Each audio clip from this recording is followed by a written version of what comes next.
as I think about conflict that I've had to deal with in ministry, it was probably more so when I was a full-time pastor than as a seminary professor.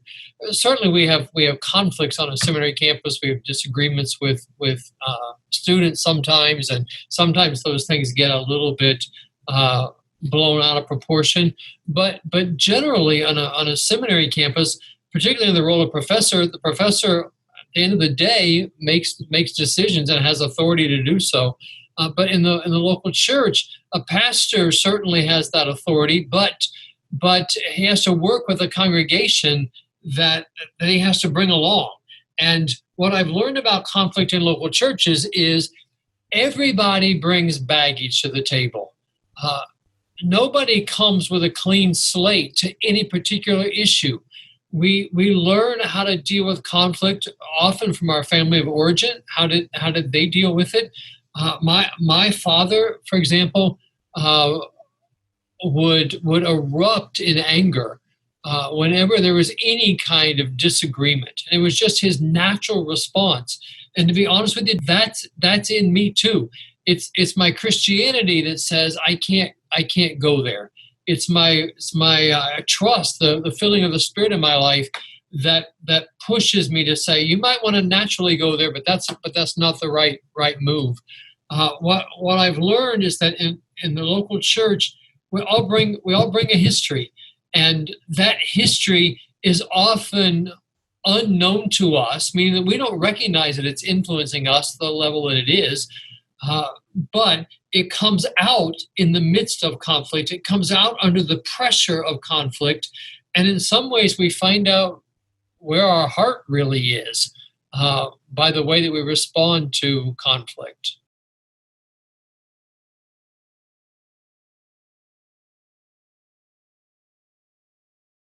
I see the grace of God, God's willingness to use all of us who are not ready or sometimes even willing to be used. We don't bring typically for those first disciples, they didn't bring a lot of theological training to the table.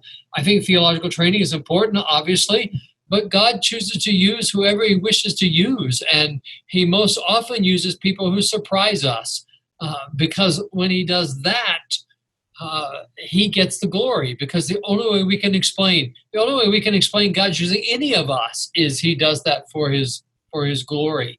And I do look at Jesus calling out those men who are continually in conflict at some level, meaning they're always arguing among themselves who's the greatest, and they do that. They do that even after they failed. For example, in Mark 9, casting out a demon, they failed miserably, and yet they're arguing about who's the greatest.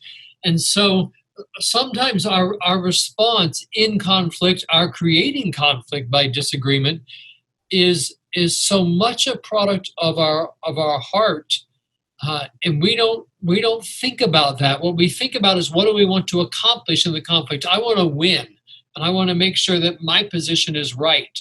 And we don't pause enough to say, but why am I thinking the way that I'm thinking? Why am I responding the way that I'm responding? Why do I hear His words that way?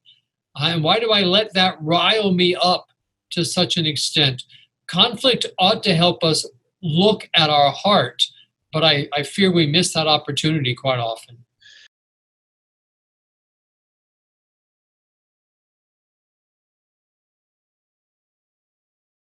On one hand, sometimes they come from churches that have been in conflict, and they saw conflict mishandled, so they know how not to do it. On the other hand, there are some young pastors in particular who are convinced that they're going to get it right, that they're going to fix all the mistakes that the rest of us have made. And in their sometimes unrecognized overconfidence, in their unrecognized arrogance, they actually create more conflict than help. And then turn around and blame the church. And so that's problematic too. And then you put on top of that the fact that historically we've not done a good job of introducing young pastors, seminarians, to the reality of conflict and simple strategies for addressing it. And when we don't teach them that, it shouldn't surprise us that they struggle when they face it.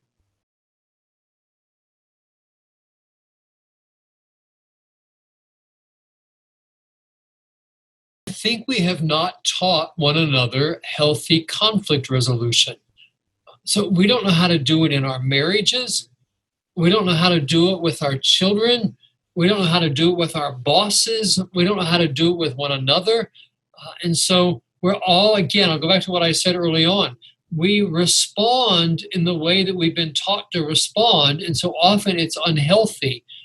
And then we get frustrated because of the way people respond, and our response is not helpful.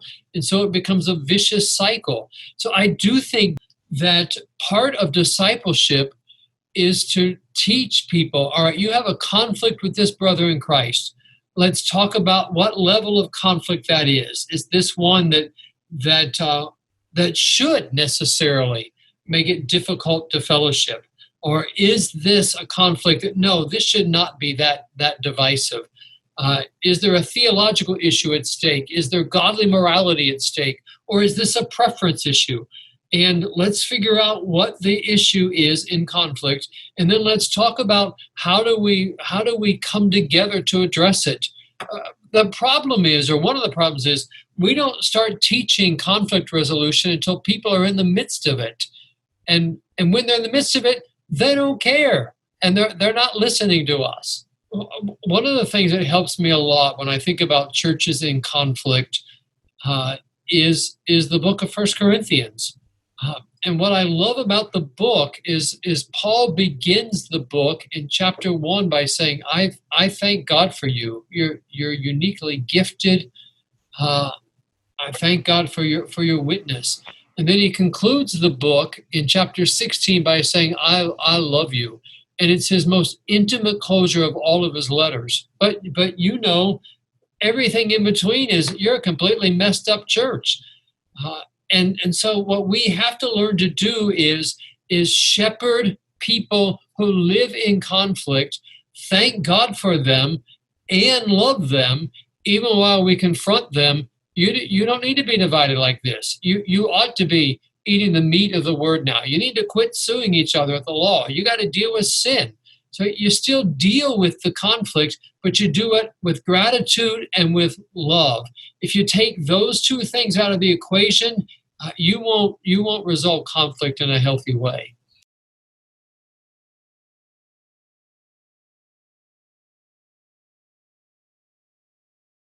I tell my young students, I fear that we're raising a generation that's only going to do ministry via text. They don't even talk to each other anymore. It's a text message, it's an email, it's whatever tool there is out there right now. And so they're ministering to people whose voices they haven't heard in a long time.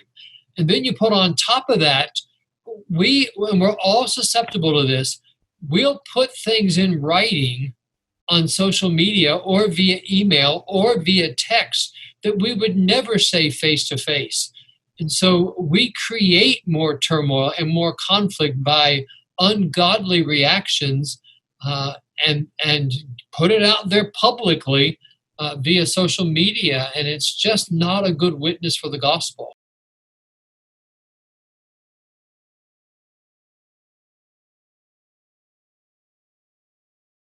I think a critical text that we have to hold on to is Paul writing in Ephesians 6, we wrestle not against flesh and blood, but against principalities and powers. And that wording for me is huge, that my enemy is not other people. There's a supernatural enemy behind all of that who wants to devour us. And so the level of conflict and the source of the conflict is much greater than any of us can handle on our own. We need the help of God to do that. But if I remember that the real enemy is Satan and his forces, and I'm not wrestling against human beings, here's what I can remember. Nobody is my enemy. In God's love, I can learn how to love anybody. And if I remember that, then I'm going to try to work through conflict in a healthy, God-honoring way.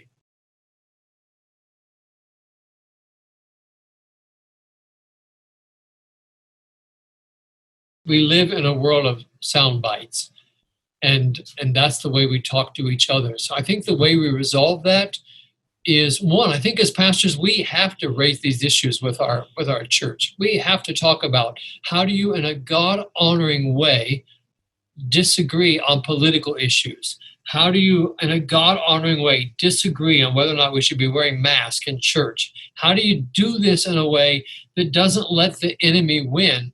And then beyond that, I think we as pastors need to do what you said you're doing with your church, and that is challenge people to sit down and have an eyeball-to-eyeball conversation. Even if it's about sports, I don't even care what the topic is. If they're just talking to another human being, I think there's value in that because it shows respect, it shows honor when handled rightly, and it builds relationships that help us guard against conflict.